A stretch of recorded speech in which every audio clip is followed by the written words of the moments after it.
So here we go. It's been raining weather all day. This is probably tears of joy or a lot of tears from people missing out on a good rig.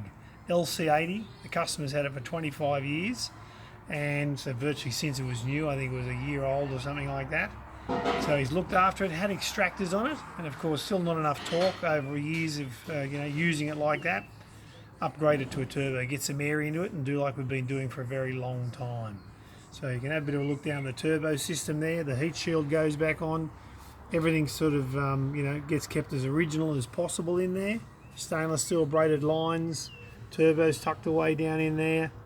You can actually see the extra heat shielding on there because the extractors of course don't have a heat shield and there's loads of heat coming off them, whereas with the factory setup like we've got the factory heat shield.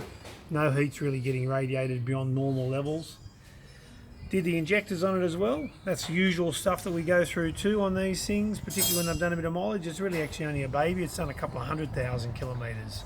This guy's really going to love this when he's done. The longer they've had it non-turboed, whether it's had extractors or not, it doesn't really matter. The more they're going to love it. Now it's getting the turbo on. It's getting air to this engine.